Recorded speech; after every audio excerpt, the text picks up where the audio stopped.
अगर मैं पांडे जी की बात भी मान लूं तो भी मैं अपने देश के नेताओं के साहस को प्रणाम करता हूं। जैसा वो कह रहे हैं कि बोलते ही सीबीआई और ईडी और क्या क्या सब एरा फेरा फेमा आ जाता है क्या, तो 20 प्रेस कॉन्फ्रेंस करने के बाद तो फिर सिसोदिया जी के पास ही होते, पास वाली बैरक में, नहीं ना। खड़गे जी ने कुछ बाकी रखा नहीं, अरविंद जी ने कोई ना, अभी त्रिपाठी जी आपने, अरविंद जी ने कुछ बाकी रखा नहीं, भाजपा भी बाकी नहीं रख रही, वो भी बाकी नहीं। कल उन्होंने क्या कहा मध्य प्रदेश में कि प्रधानमंत्री पढ़ा लिखा नहीं है क्या। अरविंद केजरीवाल तो तिहाड़ नहीं पहुंच गए, उसके बाद घर आए, बढ़िया ना खाना भोजन किया, सो गए, सुबह फिर अपना काम पे। इसलिए ऐसा भी कहना मुझे लगता है इमरजेंसी के अलावा इस देश में कभी ऐसा नहीं हुआ। इसलिए जो लोग ये प्रचार कर रहे हैं उनका ये प्रचार सस्टेन नहीं करेगा। ठीक, इमरजेंसी के दौरान तो ये था कि ना राजा बचा ना रंक, जयप्रकाश से लेके अब मोहल्ले तक का आदमी बचा नहीं, उसके लट्ठ पड़ा और अंदर हो गया क्या। यहां तो छोटे छोटे नेता भी बोल रहे हैं, सभी बोल ही रहे हैं क्या, और धुआंधार बोल रहे हैं। और एक बात मैंने 2 दिन पहले भी कही थी, त्रिपाठी जी, पांडे जी, तकी साहब, नवीन पटनायक और नीतीश कुमार, इनको ईडी सीबीआई ने गिरफ्तार क्यों नहीं कर लिया, इनके घर में छापामारी क्यों नहीं कर दी। ये आप लोगों से कम बड़े नेता हैं, 20-20 साल से तो चीफ मिनिस्टर है। सारी सिसोदिया कोई को पकड़ने आती पुलिस, और उसको क्या नाम है अपना, सत्येंद्र जैन, कुछ तो गड़बड़ किया होगा ना। नहीं, नवीन बाबू को क्यों नहीं पकड़ रहे। उन्होंने तो बीजेपी का सुपड़ा ही साफ कर दिया। अशोक पांडे जी मेरी बात सहमत होंगे, जमीन से लेके आसमान तक पूरे उड़ीसा से बीजेपी वाइप आउट कर दी, कांग्रेस भी बीजेपी भी। क्या बात तो नहीं सिपाही गया कि भाई नवीन बाबू आपने बीजेपी को बड़ा नुकसान किया, अब आप बाहर नहीं रह सकते। नहीं, बीजेपी के सारे मंत्री भगा दिए थे, लिटरली निकाल दिए थे मंत्रिमंडल से, भगा उनको।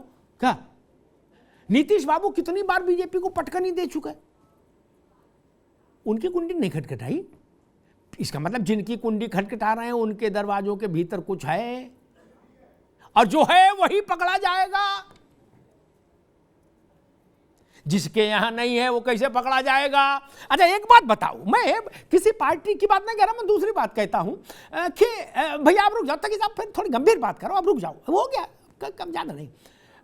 एक गंभीर बात कहता हूं, जितने बड़े नेता हैं इनके घर जाइए कभी, सब पार्टियों कह रहा हूं, और इनकी टोटल अब तक की इनकम जोड़ लीजिए, क्या उतने से ज्यादा क्या तो कटलरी है इनके मेज पर। क्या तो जनता समझती नहीं कहां से आया, ये मनरेगा से आया है, ये खेत में पुदीना बेच के आया है। पेशा तो लिखाया था आप लोगों ने कागज में, समाज सेवा, और कटलरी कहां, इटली और फ्रांस की है। ये मैं अनुभव से कह रहा हूं, जो मैंने बरता है त्रिपाठी जी, क्या नेताओं के यहां। क्या और गाड़ियां, कसम भगवान की ऐसी ऐसी, क्या छूने में डर लगे कि मैली ना हो जाए। क्या 4 करोड़ 4.5 करोड़ कीमत की। क्या साइकिल तक मर्सिडीज कंपनी कोई है वो बनाए, उसकी ले ली, बोले साइकिल भी मर्सिडीज की लेंगे। बताओ क्या त्रिपाठी जी समझ रहे ना, साइकिल भी मर्सिडीज की लेंगे, एटलस की नहीं। और कह रहे देश के लिए हम चिंतित हैं, बहुत ज्यादा चिंतित है, ज्यादा रोकोगे तो मैं रोने लगूंगा, इतना चिंतित हूं। तो फिर मर्सिडीज की साइकिल क्यों, एटलस की बुरी है और महंगी लो, हरकुलिस की ले लो भैया। नहीं, मर्सिडीज की गाड़ी है, साइकिल है। बड़े नेता कहीं जाते हैं, हमारे अरविंद जी भी उसमें शामिल हो गए। ऐसा नहीं कि उनको छोटा नेता कह के मैं उनके सम्मान में कोई ठेस पहुंचाऊं, तो अपना जहाज ले जाते हैं। जैसे हम लोग ऑटो कर लेते हैं, पूरा परिवार को जाना है तो पूरा ऑटो कर लेंगे कि 10 रुपया ज्यादा लगे लेकिन सुरक्षा से चले जाए। नेता पूरा जहाज कर लेते, पूरे जहाजबा में अकेले बैठे हैं लेकिन जा रहे हैं। क्या अरे भैया टिकट लेके बैठ जाते, कहा पूरा ले गए 5-7-10 लाख। ये कहां से आ रहा है, ये खेत बेच के आया है, यही पूछ दूंगा तो बुरा लग जाए, कहेंगे नौतरी जी बड़ा तीखा बोलते हैं। ये 40-40 गाड़ियों का काफिला कहां से आया है, कौन माई का लाल चंदा दे रहा है आज के टाइम में किसी नेता को। मुझे तो कोई नहीं मिला जिसने कहा मैंने आज चंदा दिया। गांधी जी के समय खत्म हो गया चंदा देने का काम। आप काम करोगे, हमको फायदा कराओगे 100 रुपया, उसी में से 25 दे देंगे। ये सिस्टम चल रहा है देश में। इस बात को त्रिपाठी जी भी जानते हैं, पांडे जी भी जानते हैं, तकी साहब भी जानते हैं, और अशोक भाई भी जानते हैं, सब जानते हैं। ये गलत बात तो कही नहीं मैंने। हमें 100 रुपया पैदा कराओगे, 25 पार्टी के लिए दे देंगे, यही ना।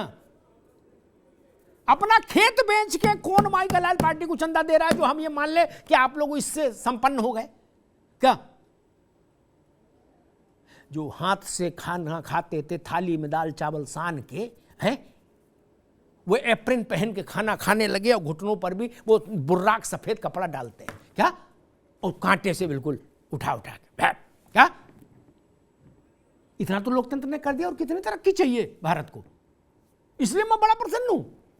बाकी देश का हुआ न हुआ, नेताओं की तो तरक्की हो गई ना। मैं तो सोशल मीडिया फोटो देख लो क्या, रात की हो, दिन की हो, दोपहर की हो, शाम की हो, त्रिपाठी किसी की हो क्या, कभी आपको अस्त व्यस्त घर दिखा नेता का? नहीं, फोटो अब सब में, अब तो पब्लिक है। नेता कपड़ों में कभी आपको लगा कि नहीं तुड़े मुड़े पहने? नहीं ना।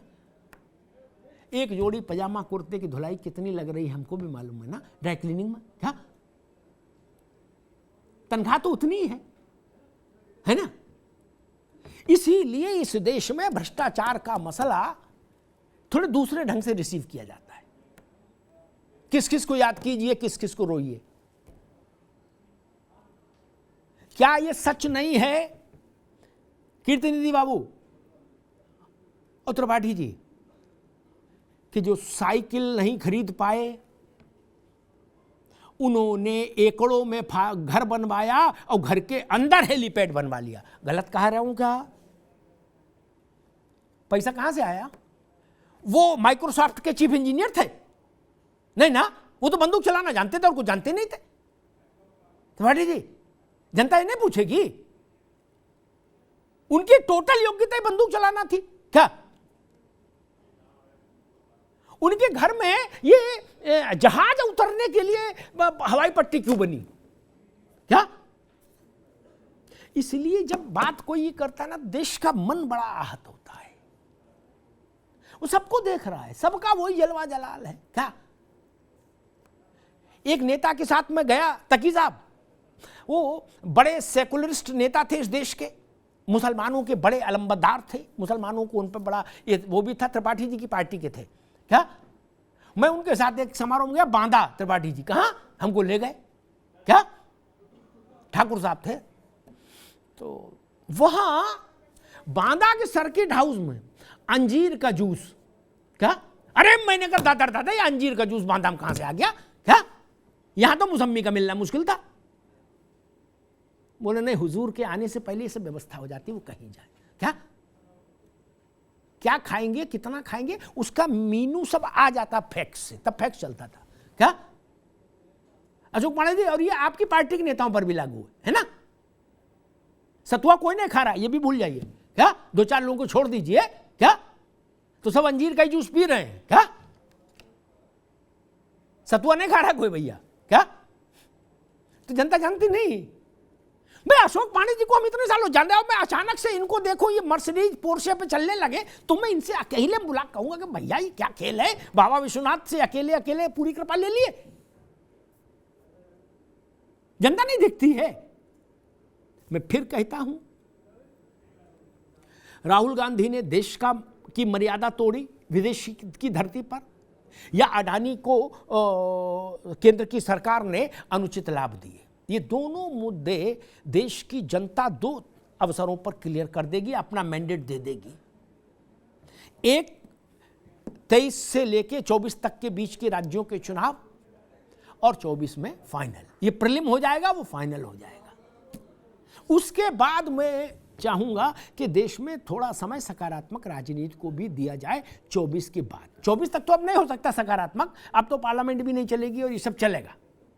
लेकिन 24 के बाद फिर तो मान लीजिएगा कि भाई हमारी बात देश ने नहीं मानी, इसका मतलब हमारी बात ठीक नहीं। लोकतंत्र में तो जनता ही जनार्दन है, ये रोज रोज ठीक नहीं। क्या हुआ था, एक वो जेठमलानी ने प्रेस कॉन्फ्रेंस की थी, एक अटैची लेके कहा था नरसिंह राव के घर, इस अटैची में पैसा गया, अटैची दिखाई थी, मैं भी गया था प्रेस कॉन्फ्रेंस। क्या हुआ, सिद्ध हुआ नहीं ना। त्रिपाठी जी आपकी पार्टी के लिए कह रहा हूं, नहीं हुआ था सिद्ध ना। इसलिए बड़े प्रतिमानों को सरसरी और हल्के आरोपों से खंडित मत करिए।